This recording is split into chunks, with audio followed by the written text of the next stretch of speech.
केंद्रीय विद्यालय संगठन के आज दिनांक 12 सितंबर 2023 के इस पत्र के माध्यम से ये चीज़ें क्लियर हो चुकी हैं कि बीएड अभ्यर्थी प्राथमिक के लिए पात्र नहीं होंगे। अब बीएड जब प्राथमिक में मान्य नहीं है तो फिर सेफ कट ऑफ क्या हो सकता है पीआरटी के लिए, इसके रिगार्डिंग डिटेल में बात करेंगे। अंत तक जुड़े रहिएगा। नमस्कार दोस्तों, मेरा नाम है नीरज, आप देख रहे हैं कैरियर बिट यूट्यूब चैनल। अगर आप इस चैनल पर पहली बार विजिट कर रहे हैं तो इसको सब्सक्राइब करते हुए बेल आइकन को प्रेस करना ना भूलें। यहाँ पर मैं थोड़ा सा डिस्क्लेमर दे दूं कि केवीएस पीआरटी का जो कट ऑफ है वो बहुत सारे फैक्टर्स पर डिपेंड करेगा। जिस परीक्षा कराने वाली संस्था को ठेका दिया गया था उनके द्वारा परीक्षा सुचितापूर्ण कराने में वो काफ़ी हद तक असफल रहे थे। आप लोगों ने उस समय जब परीक्षा हो रही थी ऑनलाइन मोड में तो देखा होगा कि एक सिस्टम पर बैठा अभ्यर्थी जो परीक्षा दे रहा है उसका ऑटोमेटिक कर्सर चल रहा है, यानी कि दूर बैठा अभ्यर्थी उस सिस्टम को रिमोट पर लेकर के पेपर को सॉल्व कर रहा था। इस प्रकार के बहुत सारे उस समय न्यूज़पेपर में आर्टिकल आए हुए थे।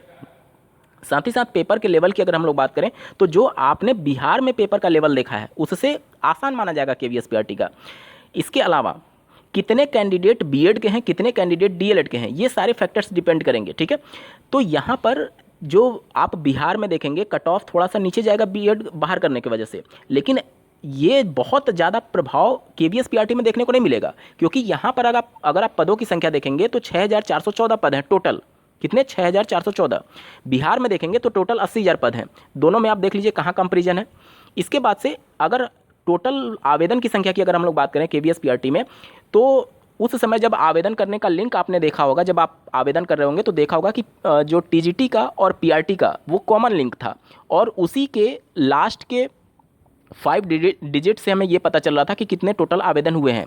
तो अगर आप लास्ट 5 डिजिट से जो मैंने उस समय कैलकुलेशन किया था उसके हिसाब से टोटल जो आवेदन 9-10 लाख के आसपास हुए थे, जिसमें पीआरटी भी शामिल था और टीजीटी भी शामिल था। ठीक है, दोनों को मिला करके, क्योंकि दोनों का कॉमन लिंक था। तो 9-10 में से अगर हम लोग केवल टीजीटी वाले को निकाल दें, केवल टीजीटी जो आवेदन किए होंगे अगर उनकी संख्या निकाल दें, क्योंकि ऐसे अभ्यर्थी जो बीएड होंगे उस समय टीजीटी और प्राइमरी दोनों के लिए एलिजिबल थे। लेकिन आपको ये भी ध्यान देना होगा कि कुछ सब्जेक्ट कॉम्बिनेशन होते हैं जिसकी वजह से जिनका बीएड होता है सभी बीएड टीजीटी के लिए अलाउ नहीं हो पाते हैं, क्योंकि सब्जेक्ट कॉम्बिनेशन की वजह से। तो अगर हम लोग मोटा मोटी ये मान लें कि ऐसे अभ्यर्थी जो कि प्राइमरी में नहीं अप्लाई किए होंगे, केवल टीजीटी में अप्लाई किए होंगे उस कंडीशन में, क्योंकि आप लोग देखते होंगे कि जो पहले से पीआरटी में होगा केवीएस में, जाहिर सी बात है वो भी अप्लाई किया होगा केवल टीजीटी के लिए। तो ऐसे अभ्यर्थी भी होंगे जो कि केवल टीजीटी में अप्लाई किए होंगे। उनकी संख्या अगर हम लोग मोटा मोटी 1.5 से 2 लाख भी मान लें, 1.5 से 2 लाख, तो हमें पीआरटी के लिए जो कैंडिडेट बचते हैं वो लगभग 8 के आसपास बचते हैं, 8 लाख के आसपास। ठीक है, अब 8 लाख में से बीएड और डीएलएड की आधी संख्या आप मान सकते हैं। जैसे बिहार में आप देखेंगे तो लगभग आधा था, तो इसी प्रकार से आप आधा आधा मान सकते हैं। तो मोटा मोटी अगर 8 से 9 लाख के बीच में आंकड़ा होता है पीआरटी के लिए, तो मोटा मोटी हम लोग ये मान सकते हैं कि 4 से 4.5 के आसपास बीएड हो सकता है और 4 से 4.5 के आसपास डीएलएड हो सकता है। ये एग्जैक्ट मैं नहीं बात कर रहा हूँ, आपको मोटा मोटी एक आंकड़ा बता रहा हूँ। ठीक है, तो 4 से 4.5 लाख जब बीएड अभ्यर्थी हटेंगे तो जो संख्या डीएलएड की बचेगी वो भी लगभग 4 से 4.5 लाख के आसपास बचेगी। ठीक है, मान लीजिए 4 से 4.5 लाख के आसपास डीएलएड वाले अभ्यर्थी होंगे। अब पदों की संख्या कितनी है? 6414। तो अगर आप ये सोच रहे हैं कि जो कट ऑफ पहले बताया गया था उससे 10-15 कट ऑफ मार्क्स नीचे चला जाएगा तो आप गलत सोच रहे हैं। चलिए अब देख लेते हैं कि क्या एक्सपेक्टेड कट ऑफ हो सकता है। अनरिजर्व कैटेगरी और ओबीसी दोनों का कट ऑफ लगभग बराबर रहेगा। पिछली भर्तियों में आप देखेंगे जो केवीएस पीआरटी 2023 की भर्ती थी और उससे पहले, तो लगभग इन लोगों का अनरिजर्व और ओबीसी का कट ऑफ लगभग बराबर रहता है। तो ओबीसी और अनरिजर्व दोनों कैटेगरी के आपके लिए जो सेफ स्कोर हो सकता है वो 118 से लेकर के 123 के बीच में हो सकता है।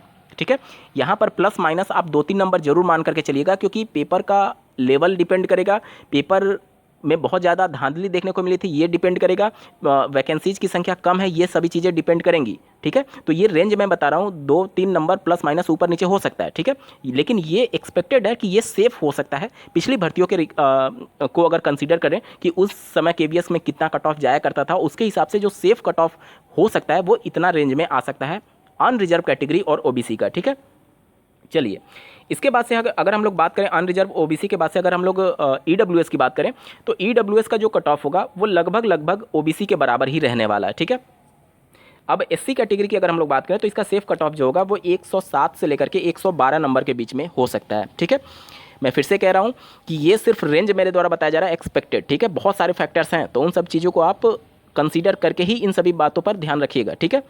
सेफ स्कोर जो हो सकता है, रेंज जो हो सकता है 110 107 से 112 एससी के लिए हो सकता है। एसटी के लिए अगर हम लोग बात करें तो 100 नंबर से लेकर के 105 नंबर के बीच में इनका रेंज हो सकता है, जो कि सेफ हो सकता है, ठीक है। इसके बाद से अगर हम लोग बात करें पीएच की, तो इनके लिए 95 से 105 नंबर 95 से 105 नंबर फिजिकली हैंडीकैप्ड अभ्यर्थियों का हो सकता है। इसके अलावा जो अन्य हॉरिजेंटल रिजर्वेशन होते हैं जैसे कि फ्रीडम फाइटर, तो उनके लिए भी लगभग 90 से 95 के बीच में हो सकता है। इसके अलावा जो एक्स सर्विसमैन होते हैं उनका भी 90 से 95 के बीच में हो सकता है, ठीक है। तो ये सभी सेफ कट ऑफ रहने वाला है। इसके अलावा ये आपके सिर्फ इंटरव्यू तक हेल्प करेगा, इसके बाद से फाइनल सिलेक्शन आपका जो डेमो क्लास है और इंटरव्यू है और जो रिटन एग्जाम है, तीनों का मेरिट जोड़ करके बनाया जाएगा। अब जो ऑफिशियल नोटिफिकेशन निकाला गया था, इसमें आप देखेंगे कि डेमो और इंटरव्यू का जो परसेंटेज है, वेटेज कह सकते हैं आप, वो 30% है और जो आपका एग्जामिनेशन है उसका 70% है। इससे पहले जो KVS PRT हुआ था 2019 वाला, उसमें आप देखेंगे कि 15% था आपका डेमो और इंटरव्यू का और 85% था आपका रिटन एग्जाम का।